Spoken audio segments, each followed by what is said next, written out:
Fox News Alert, you are looking live at the Dow Jones Industrial Average, the U.S. stock market surging to new records. You are looking at 19,954 on the Dow. The big number to watch, 20,000. We've never been there before. The Dow's up 21 points right now. We're going to keep our eye on it because this might be the day it breaks through there. You're looking at multiple record closes for the Dow since Donald Trump was elected president. Will that Trump rally continue all the way into the end of the year? We shall see. 20,000. We're watching it. Another Fox News alert for you. Tensions mounting as America's strongest ally in the Middle East, Israel, says it has evidence the Obama administration was behind a UN resolution condemning its settlement activity. This after Prime Minister Benjamin Netanyahu slamming the U.S. refusal to veto the resolution as, quote, a shameful anti-Israel ambush. This is Outnumbered. I'm Sandra Smith, here today, host of Kennedy on Fox Business, Kennedy. Also from FBN, Dagan McDowell is here. News editor for townhall.com, Katie Pavlich. And today's hashtag one lucky guy, Iraq and Afghanistan veteran and Fox News contributor Pete Hegseth. And he is outnumbered, and we will always remind you of that, sir. I always feel outnumbered. Surrounded, it's an ambush. And I will always call you hunka burnin' Hegseth. Oh, wow. Wow. All right. We're starting out on that note. Now I made you blush. Yes. We can move on. All right, good to have you. Let's get started. The intensifying standoff between the U.S. and Israel after the UN Security Council's vote condemning Israeli settlements as a violation of international law. The U.S., which has veto power in the Security Council, abstained from Friday's vote, breaking with long-standing American policy to shield Israel from UN condemnation. Israel's ambassador to the U.S., Ron Dermer, saying they have evidence the Obama administration was behind this. We have that evidence, and as I said earlier, we're going to present it to the new administration, and if they choose to share it with the American people, that'll be their choice. It's very clear that the U.S. orchestrated that. And look, had they even said up front, this is our policy and this is what we want to do, we would be in the same place, because ultimately we have to deal with a resolution that's on the table and its long-term consequences. But Deputy National Security Advisor Ben Rhodes firing back in an interview with Israeli television. It's not an ambush when President Obama and Secretary Kerry have been saying in hundreds of conversations and in public comments that Israeli settlement activity was pushing into the West Bank in a way that was making the two-state solution unachievable. When we see laws that aim to legalize outposts, when we see rhetoric that suggests that this is the most pro-settlement Israeli government in history, we feel compelled to speak up against those actions. Meantime, the issue quickly becoming a tug-of-war between the outgoing and incoming administrations. President-elect Donald Trump highly critical of the Security Council resolution and the U.S. abstention, tweeting, quote, as to the UN, things will be different after January 20th. John Huddy joins us live from Jerusalem. John? Well, Sandra, adding to what Ambassador Dermer said, a senior Israeli official told me today that he had seen, and these are his words, sensitive material and information proving without a doubt that the Obama administration in the U.S. was directly behind this resolution, that orchestrated the resolution and pushed it to a vote on Friday. But again, as with Ambassador Dermer and then this official, I haven't seen any specifics. No specifics were given. So hopefully maybe we'll get more on that. I'm waiting for more information. That said, though, this remains really the position of Prime Minister Benjamin Netanyahu here in Israel, that the U.S., that the Obama administration was behind this, who over the weekend, you talked about this in the intro, Sandra, called the resolution shameful and an ambush by the U.S., and that Israel, he said, would hold its ground when it comes to Israel's settlement policies. The Prime Minister also adding this. Listen. As I told John Kerry on Thursday, friends don't take friends to the Security Council. I'm encouraged by the statements of our friends in the United States, Republicans and Democrats alike. They understand how reckless and destructive this UN resolution was. I look forward to working with those friends and with the new administration when it takes office next month. Now, beyond the political rhetoric, there's already been actual political fallout as far as what the administration here and what Prime Minister Netanyahu is doing. He recalled Israel's 10 ambassadors to the 10 countries that voted in favor of this resolution. He also said that Israel will reassess its ties with the United Nations. Now, Israel, at this point, in the short term, is unlikely to change its settlement policies. In fact, it's moving forward with construction of settlements in the West Bank that were slated for construction, however, even before this resolution was passed. But there remains concern, Sandra, that if Israel doesn't tread lightly, that there could be another resolution before President Obama leaves office that is more binding than the one voted on Friday. And here in Israel, as you can imagine, this has been the talk on the street, in coffee shops, restaurants. People disappointed about this, but not exactly surprised given the history between Prime Minister Netanyahu and President Obama. John Huddy, thank you for that report. Yeah, I spoke to Governor Huckabee this morning, who he's on his way there, and he indicated that he expects to hear the same sentiment there. That being said, who's to blame for this, Pete? Because, you know, Trump's using this as an opportunity to say, hey, January 20th, things are going to be a lot different. Barack Obama. You listen to Ben Rhodes and what he said in that clip that we played up front. He's making a pro-Palestinian, anti-Israeli argument. I was in Israel recently. If you understand the settlements in Judea and Samaria, which others call the West Bank, you understand it's not this evil aspect that people lay it out to be. The two-state solution is dead. It has been for a long time. And if Donald Trump sticks to his pledge to move the embassy from Tel Aviv to Jerusalem, it would be something we've been saying we're going to do for a long time, an indication that we're committed to the state of Israel.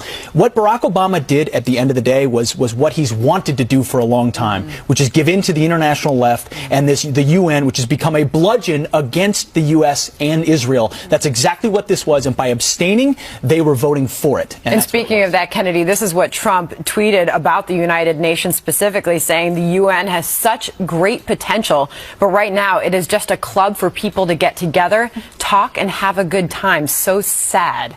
Yeah, it's like Oprah's book club or a country club. Unfortunately, this about is as effectual, yes. Yeah, but this is much more serious. And fund it with $3 billion every year. Yeah, and money. A lot of it our money. And here's what the president has done. And we saw this recently with some of the oil drilling executive order mandates, and also with Obamacare, is he makes things so incredibly complex that they're difficult to undo. And the Security Council vote came to be before he leaves office, just so they would have that unanimous vote against Israel. And the United States abstained much in the same way that then Senator and State Senator Barack Obama did, because, as you remember, many of his votes were neither yay or nay. It's a chicken way to do it. That's absolutely right. It's very passive-aggressive. It's very complex, and he knows the vote cannot be undone. It also gives Donald Trump, and I'm surprised that the president was so myopic on this, it gives Donald Trump a perfect opportunity to dive off of one of his campaign platforms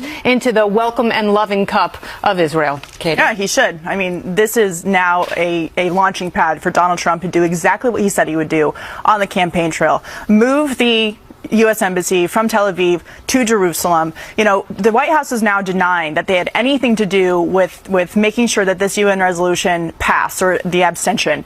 But they also denied sending Obama operatives to campaign against Benjamin Netanyahu in Israel, and it came out later that they actually did do that. So I'm not so convinced that the White House is telling the truth about not actually making sure that this resolution passed, and it is amazing to me that we still take the UN seriously. I would disagree with Donald Trump when he says it has potential. What have they done over the past 30 years to prevent genocide? On the Israeli border, there is a genocide happening, 500,000 people dead. There is a genocide of Christians happening just down the road in Iraq, and the UN has done nothing to prevent that, and yet they're condemning the only democracy and the only safe place in the Middle East. What we can do is withhold our assessed contributions to the UN. It's about a quarter of the general operating budget and peacekeeping budget. That's at like 22%. It's $3 billion. John Bolton thinks that we should do that to start with. But Bret Stephens in the Wall Street Journal, to your point, has a searing, scathing editorial that this is not just about Israel. This is about the deception of the Obama administration and the horror that it's wrought, quite frankly, across the world in terms of what's going on in Iraq or Afghanistan and Iran. And just to paraphrase, the administration was deceptive about the motives of the 2012 Benghazi attack. It was deceptive about Bo Bergdahl's record to release those Taliban leaders. It was deceptive when it came to nuclear negotiations with Iran, ultimately what was in the deal and what the end game with that nuclear deal is. It's deception across the board. Why would this be any different? Of course it's deception. You're exactly right, from the White House. And Ron Dermer, who's the ambassador to the U.S. from Israel, is Bibi Netanyahu's guy. If he's speaking and saying that's evidence, he's speaking for Bibi Netanyahu. I guarantee you they have it. And how ironic is it that we're not going to give it to Obama. We're going to give it to the president-elect and let him decide what he wants to do with it. Because this resolution isn't just about settlements in Judea and Samaria. Right. This is about the Western Wall. This is about, the Temple Mount. Yeah, and whether or not that's sacred occupied territory. They've condemned the Western Wall as occupied Palestinian territory, along with the Jewish quarter in East Jerusalem. I mean, this is about the ability for the international community to condemn Israel for decades to come, which is how they will try to use this in the Okay, what does it do going forward?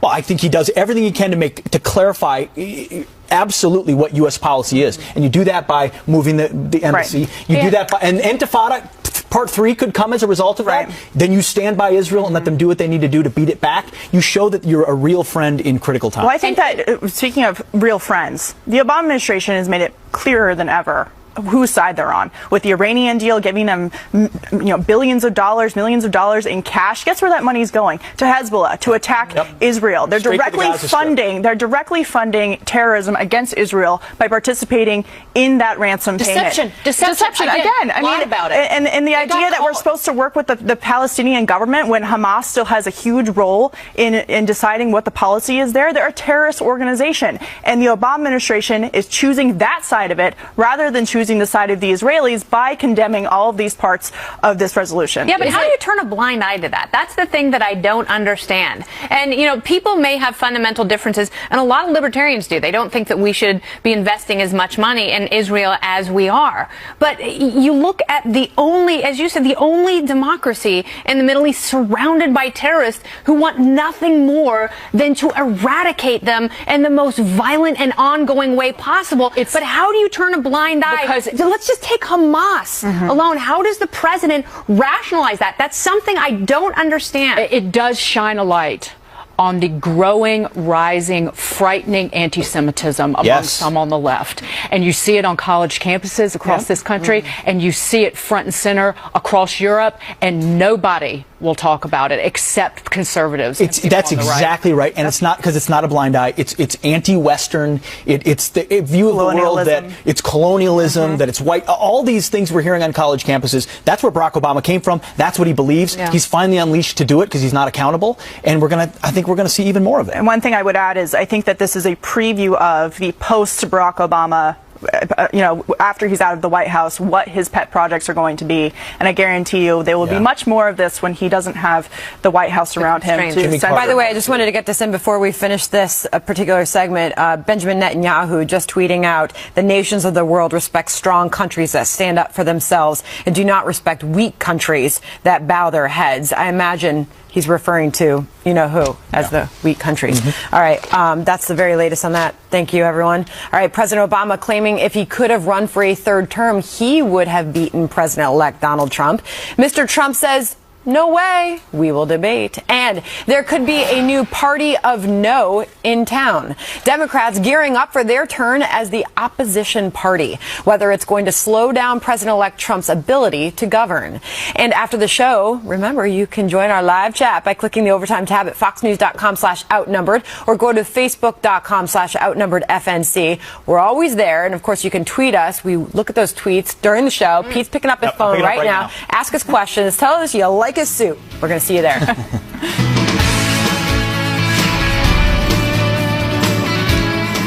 Welcome back to Outnumbered. Isn't it glorious? Yes. President Obama leaves the White House in just over 3 weeks. But before he goes, he's triggering a bit of a war of words with his successor, claiming he would have won a third term if it hadn't been for the pesky 22nd Amendment to the Constitution, and he could run again, and that voters still relate to his message of hope and change. I'm confident that if I had run again and articulated it, I think I could have mobilized a majority of the American people to rally behind it. I know that in conversations that I've had with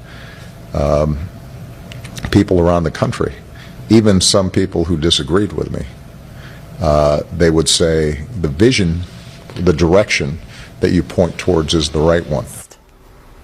Okay. President-elect Donald Trump firing back in a tweet saying President Obama said he thinks he would have won against me. He should say that, but I say no way. Jobs leaving, ISIS, care, etc. Pete, I would argue it's not even the jobs leaving. It's the jobs people don't have that they desperately want. And Sure. It's the climate and the economy that the president has set up. Yeah. But, man, very, very little self-awareness with this outgoing president. Well, a great deal of self-awareness. Also, a clear shot at Hillary Clinton, who, ran effectively on his agenda, ran on his third term. I mean, that's the case. He's basically saying, if I could have made this argument, it would have been better.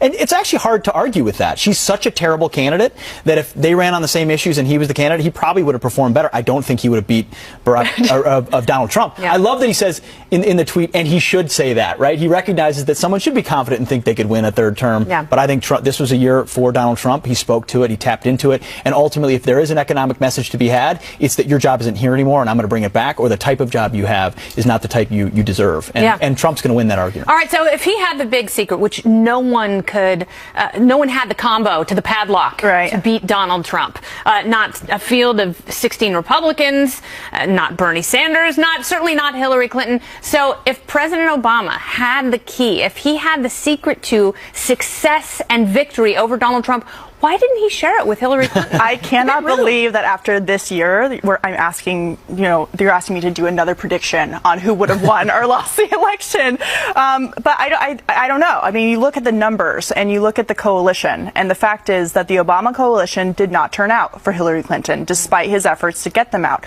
Donald Trump was able to flip 200 plus counties that Barack Obama won in 2012. Now, would Obama have been able to hold on to all of those? I doubt it, but Barack Obama is a different candidate than Hillary Clinton is. He's more relatable to some people. But going back to his economic message, I don't think that people really would have wanted a third term with Obama just based on how people were feeling, especially since at the end of the campaign, I really think that it wasn't the FBI that did Hillary Clinton in. It was the Obamacare premiums coming to fruition and people going, how am I going to afford this? Where they went up by 116%. Exactly. And Kellyanne Conway knew that very early on. I talked to her off camera months before those premium increases like, came just out. wait. And she said, just wait. We're going to run ads in all these areas across the country.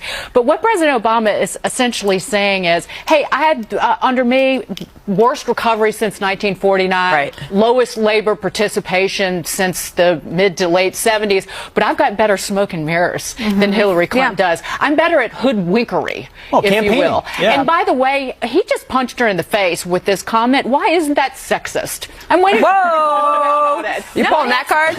At every turn, it was always her gender. But everyone in this case, because she was, remember, she was the most qualified person for this job. To run for the presidency. No, but she's absolutely right. And every time, whether it's Joe Biden or the president or a number of pundits and senators who have weighed in, every time they make an assessment, it really is a gut punch to her again. But I argue that this entire election cycle was a reaction to President Obama. Therefore, if it was such a reaction to him, he could not have won again. No, but I think this is the 4th hour of television I've done with Dagan this morning. Well, actually, it's this afternoon now. Okay, and we're here. We still love each other. But I kept asking the question, wait, so was that not a real moment in the White House when they got all warm and fuzzy and shook hands and they had the photo op? President Obama and the newly elected Donald Trump. I mean, do you remember that moment? So was that not real? Because They seem so nice and cordial. And now he's like, what? Politicians have public positions and private positions? Is that what you're telling me? No. Hey, but listen, I mean, he would have a really hard time bragging about his the job situation that he is leaving after 8 years. He'd probably tout the stock market gains, but not a lot of people were able to benefit from that. Maxine Waters said that the stock market, the rally in Wall Street financial stocks was appalling. Right. That the record run in the market initially after President Trump won was appalling, although it was awesome during President Obama. Yeah, they're willing to take the credit for Wall Street when it's good, but when it's bad, they blame everything else. But one thing I think that's important to point out here is Obama's comments in this interview are just another example of how the left refuses to accept the results and move on. He can't just say, I'm moving out of the White House, that had a great 2 terms, I wish the president-elect well. He has to then issue a parting shot, yes, towards Trump, but also towards Hillary Clinton by saying, well, if I wanted to, a Democrat would still be in the White House. Well, again, Democrats lost, Republicans won, Trump will be the president. What about the 1,000 Democrats at national and state levels who've lost their seats in 8 years? This is according to the New York Times under President Obama. His coattails are tinsels. Like they're they've short-sheeted. Yeah, they're negative tails. Real quick, they're goat tails. Sandra's question, was that civility real or not? I think that what you're seeing is... I'd like to hope it was. Am I naive? You know, clenching his teeth. He had his, like, night mouth guard to get through that meeting. A retainer? But what's going on is that he sees his entire legacy about to get torn up. Whether it's Obamacare, all the labor regulations, all of the ecological EPA regulations, you name it. It's GONE out of here. Yeah, Dodd-Frank, Obamacare. I mean, the list goes on and on. And he is so shallow. He's even said, this is about preserving my legacy. And that was the plea that he made to voters during the campaign season was, do me a favor and solidify my legacy by voting for the person that I have personally endorsed. That I actually secretly despise. Right. Wouldn't it have been fun to watch Obama debate Trump, though? I mean, if we could have seen that. That would have been pretty good. More fun. I wanted, my dream team, my LeBron versus Jordan, would have been Trump and Sanders. It would have been a little crazy. Take Trump v. Biden. That would have been interesting. That would have been good, too. I think that would have been good. Uncle Joe's like, every day. Every day he's got to know, oh, man. I'm only going to be 85 years old in 2020. Let's do it. Japan's prime minister visiting Pearl Harbor today, an historic moment with President Obama. But should he apologize for the attack that plunged America into World War II? Or is it simply time to move on? Plus, say it ain't no. After blasting Republicans as obstructionists for years, Dems are now preparing early roadblocks for President Trump. So is the shoe about to be on the other foot? Cinderella. Welcome back to Outnumbered. Japanese Prime Minister Shinzo Abe is meeting with President Obama today in Hawaii and is becoming the first sitting Japanese Prime Minister to accompany a U.S. president to the USS Arizona Memorial at Pearl Harbor. He laid a wreath at an American military cemetery there this morning and will visit the USS Arizona Memorial with President Obama later today.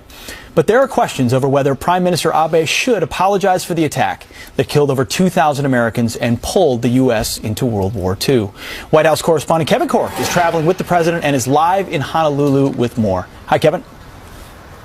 Pete, always great to talk to you, my friend. And no, there will not be an apology forthcoming, nor was there one when President Obama visited Hiroshima earlier this year. Today is a day for reflection and obviously reconciliation as the two leaders mark the 75th anniversary of the attacks that propelled the Americans into the Pacific in World War II. We're talking about the USS Arizona, as you pointed out, this memorial, solemn, hallowed ground. If you haven't had a chance to be here, you should really try to take it in. It is something to behold. And obviously that ship was felled, that brutal attack on that fateful morning that cost the lives of so many Americans. It was, after all, December 7th, 1941, as President Roosevelt politically and powerfully said, a date which will live in infamy. It's also a date marked by sacrifice and heroism to go along with the loss of life. Now, this visit by Prime Minister Abe is the back end of an earlier exchange at Hiroshima, as we talked about, when President Obama marked the end of the war and the lingering effects of the first atomic bomb blast to strike that city. Now, for the Japanese Prime Minister, this visit, by the way, Pete, is also more than just about the past. It's truly about the future between these two countries. and that should be a promising future if you ask America's diplomat to Japan. I think the alliance is so strong and it has so much bipartisan support. I think President Trump, I think that he'll recognize that. Busy day to include the tour between the two leaders. We're also going to have remarks from them as well later on this afternoon, and we'll be here to share that with our audience. Granted, this is the 75th anniversary, a few weeks after the actual date, but this is also an important reminder for the greatest generation, Pete. I'm sure you can relate to that, and a great many of them, this will be the last major recognition of this event, and we look forward to bringing that to you later today right here on Fox News. Absolutely. But for now, Kevin, thanks for the great report. Certainly a reminder of a generation that we are losing, but that day is seared in their brain, in the consciousness of our country. Kennedy, what do you think? I mean, so much happened 75 years ago. Here we are, a world away from that world war with a different relationship with Japan. Is this the right thing to do, or should there be an apology? I think it is the right thing to do, and I think there should be an apology. And, you know, maybe that makes me a bad person, but I'm a patriotic person, and I think what they did was horrific. I think it was a dirty, filthy sneak attack, and I think thousands of people died. They knew exactly what we were doing, and I don't think there's a direct comparison between the bombs at Hiroshima and Nagasaki. Sorry. So it was a sneak attack, but it was a military attack on a military installation. What's your take? No, I would say that these asking for apologies surrounding war events, especially that happened 75 years ago, is difficult because it's never going to happen. Obviously, the leaders of whatever country it is made those decisions at the time, thinking that their best interest of the country was in mind. That being said, I agree with Kennedy. What they did was a sneak attack. It got us into World War II. It created a situation where we had to drop an atomic bomb to end the war, which they are responsible in my opinion. And so we're not going to get an apology. I think it's important to emphasize that the relationship now with Japan is different than it was then. It's an ally that we need in that region of the world, and I'm just glad that President Obama didn't apologize when he went over to Japan. I breathed a sigh of relief after that. But you thought that he might. I thought that he might, and I'm glad that he did not. And I do think that the White House should apologize to the veterans they called bitter, who actually do have an issue with what's happening today. Sure, you can understand why. I read a number of articles about World War II vets who were there, who lived with the difficulty of that day and the war that unfolded. Does this speak to America? I mean, here we are 75 years later with a former enemy here, recognizing that, whether people are apologizing or not. And we helped rebuild and reassert that country into the world community. And now this is an incredibly, critically important relationship that we have, our most important in the Pacific and in Asia. And this relationship between Abe and President-elect Trump is going to need to deepen even further. And we can't, again, worsening relations with China, the continued nuclear threat of North Korea, and there many other developments in other countries, whether you're talking about South Korea or even the Philippines, that are unnerving. You had Abe, he was the first leader to fly to New York, the first foreign leader to meet with Donald Trump. I think that speaks volumes, and what's happening at Pearl Harbor speaks volumes about how close we are today and how we need to continue to be. Yes, and how important is that relationship? You look at China asserting itself there. I mean, but I wanted to lean on you a little bit more, because I, like you, read so many of those stories of surviving veterans. Some want an apology, some want him to mourn with them. Because you speak to and represent veterans, and you are one yourself, I mean, what would you like to see happen here? I think everyone internalizes and deals with stuff like that differently. Some might want an apology adamantly. Others have turned the page. Others think it is great to mourn and honor it. Personally, I'm really glad we didn't apologize in Hiroshima. And I understand why they wouldn't as well, even if I may want that. I mean, I think we do go down a slippery slope when we're apologizing for every action we've taken in war, whether it was a sneaker attack or not. That was a big one, though. No, it's a big one, but I would say, listen, they had made a strategic decision, and fighting the way they were, allied with Germany, that they were going to attack a military installation that was not properly defended. It was a sneak attack. What do you make of at least his presence there, then? Well, no, I think he's doing it respectfully. He's doing it as an ally. He's doing it in a recognition that it was an emperor and an ideology 75 years ago that led the world to war and horrific massacre. And I think they've atoned for that. I think part of this is continuing to atone. I'm sure that Hitler is not too happy about Pearl Harbor. Because if the United States had not been drawn into the conflict, Western Europe might look very, well, no, we were asleep for a long time, and in a very unfortunate way. This moment, splendid isolation of our own, woke us up. Yeah. Well, no apology. There could be a new party of no in town after blasting Republicans for years over their blockade of President Obama's agenda. Democrats gearing up for their turn as the opposition party, planning to throw up early roadblocks for President-elect Donald Trump's agenda and cabinet picks. In the past week, House Democratic leader Nancy Pelosi issuing a call to action to her rank-and-file members to fight GOP efforts to undo Obamacare and overhaul the tax code. She's even planning a so-called day of action the weekend before the inauguration. Meantime, Democrats also signaling a big fight for some of Trump's cabinet picks. Last week, a group of 16 Dems said no committee should vote on a nominee until they've provided a financial report, an ethics agreement, and cleared FBI background checks. Guess who lost? Katie Pavlich. I think that Democrats are regretting nuking the filibuster under Harry Reid right about now, because they gave away all that power for the sake of their own, and now they don't have much of it left. One thing that I think is important to point out here, especially with Nancy Pelosi's day of action before the inauguration, she and a lot of Democrats like her, the celebrities who are planning a counter concert down in Florida on the same day as the inauguration, are purposely dividing the country. Could you just for 1 week come together as Americans? You might not like the guy. There's a lot of people who don't like him. That's fine. And respect the process and the peaceful transfer of power. And yet here we have Democrats who complained on the campaign trail that Trump might do this. Here again, purposely dividing the country and not coming together for the sake of swearing in the next president of the United States. I find it appalling. Yeah, I mean, Fox News alert, Nancy Pelosi's a partisan. Right. I mean, this is who she's always been, what she's always pursued. She's not Michael Moore. What is this day of action? Lord, I mean, two people there. How I feel about the celebrity concert. Thanks, Nance. What are you going to make another scintillating video to the Hamilton electors? Just people are waiting for one a last Pelosi shot. video. Hashtag never Trump. Good Lord! It's if you really want to do something, and I've said this to the left, get people that you are aligned with elected. You know who can't do that? Nancy Pelosi. Can I quote one Democratic congressman from Massachusetts, Richard Neal, talking about their plans to overhaul the tax code and how this is going to be part of the big party. He says there's going to be opposition if these tax cuts are directed to the people at the top again. He said we're going to be pretty united on this. So you think it was just Obamacare, but no, they're going to go after. Come on, Donald Trump won on his policy on taxes. I think to your point exactly. I think they're in dangerous ground to look like obstructionists to policy positions that have had broad appeal across their own traditional constituencies, working men and women across states that they've previously won. And if they're resistant to the things that Donald Trump said he was going to do for those folks, it's going to keep hurting them. They haven't learned the lesson. You're right. House Republicans have a tax reform plan.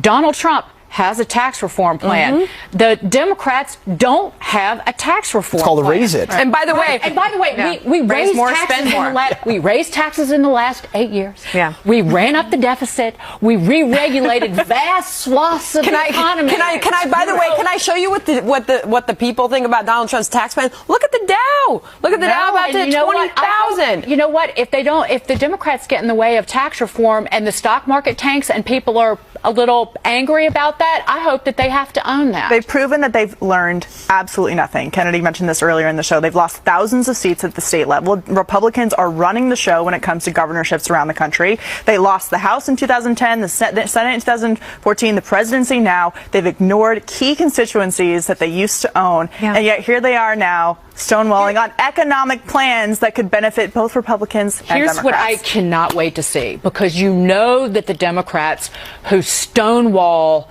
Trump tax reform efforts to reform Obamacare, whatever it is, he's going to tweet about them by name to that person's constituents and say, are you happy? Okay, tax reform, I was going to give you more of your money back. You were going to get a pay raise, and your congressman so-and-so is getting in the way of that. How do you feel about it? Because you know that was going to be more money in your pocket, and Democrats have much to be worried about, because in 2 years they face Senate Democrats face an uphill battle in the election. And if they do things if they don't listen to people and they don't listen to the bottom line that you've spoken about for over a year, Sandra, It's about the bottom line. If people don't have improved economic flexibility, if they don't have more money in their pockets and in their bank accounts, the uprising will continue. And meantime, Nancy Pelosi can lecture all the Republicans about it's Affordable Care Act. It's not Obamacare. Affordable. Say it with me. Unaffordable. On the White House website, it's called Obamacare. Affordable, not affordable. Meantime, we got to move on to this story. The horrifying gun violence at Chicago taking no holiday over the Christmas weekend. Dozens of people shot, at least 12 dead. What is to blame when the Windy City has some of the toughest gun laws in this country?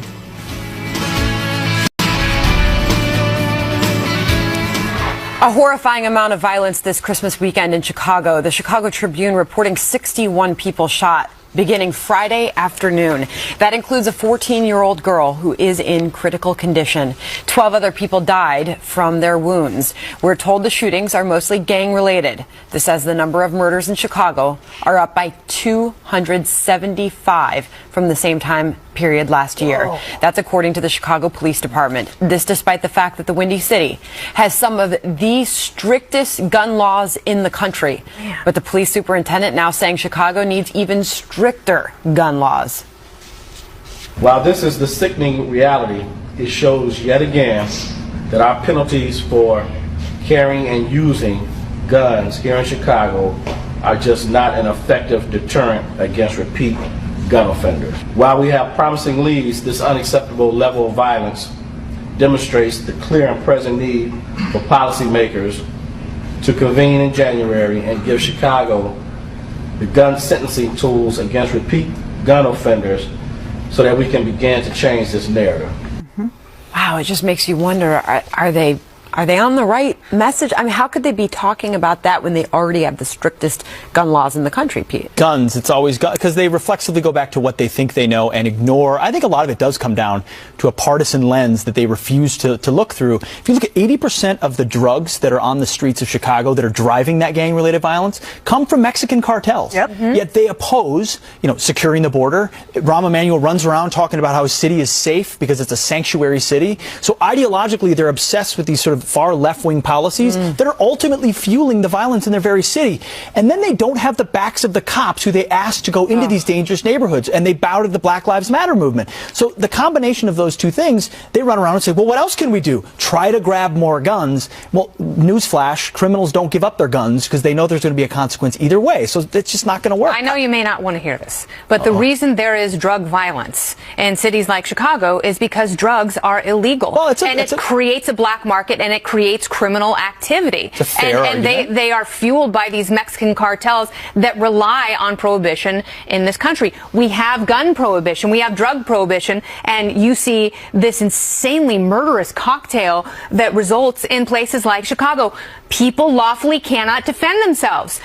People who are bad, who get guns illegally, are not going to pay attention to gun laws.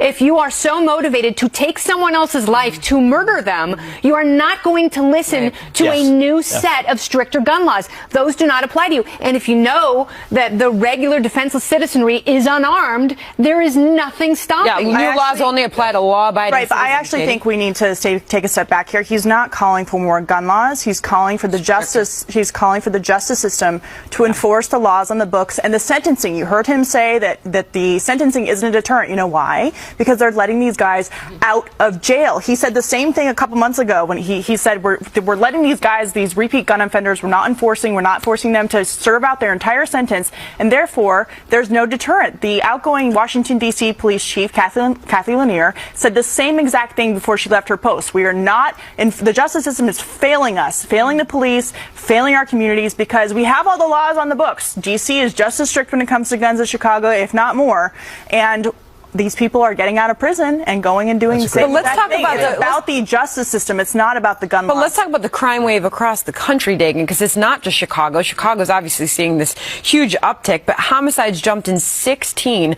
of 20 of our major cities this year. Right, and 37 out of 65 of the country's biggest police departments saw year-over-year homicide increases. I think that was through September, maybe. Part of it is the drug epidemic, the opioid problem, which again, that starts with prescription medications, quite frankly, in many instances. It's part of that, but it's not fighting the drug cartels. It's not enforcing our immigration laws, and it is not standing up for our police departments and behind and by and in front of our police officers. You have leaders in this country who stigmatize police forces across the nation. Yeah, of course. So where do you leave them? When you throw your leave very the citizens cops, at risk. Yeah, when you throw your very cops under the bus, especially in the most violent neighborhoods, you leave those communities behind. Exactly. You make it worse for them. And in places like problem. Chicago, Illinois has a huge union problem. Yeah. And because they've got so much money outgoing to these pensions of various public sector unions, oftentimes they can't afford enough cops. Right. All right. Well, it's becoming a trend on more and more college campuses these days. U.S. history no longer required for history majors. Oh, good. Yes, I just said that. But at a university named after the founding father, just how far will the PC police go? This next story may have the father of our country turning in his grave like cotton candy in a machine. The College Fix reporting that history majors at George Washington University are no longer required to take classes in U.S. history. It's a new policy, the university says, will help students keep pace with a, quote, globalizing world.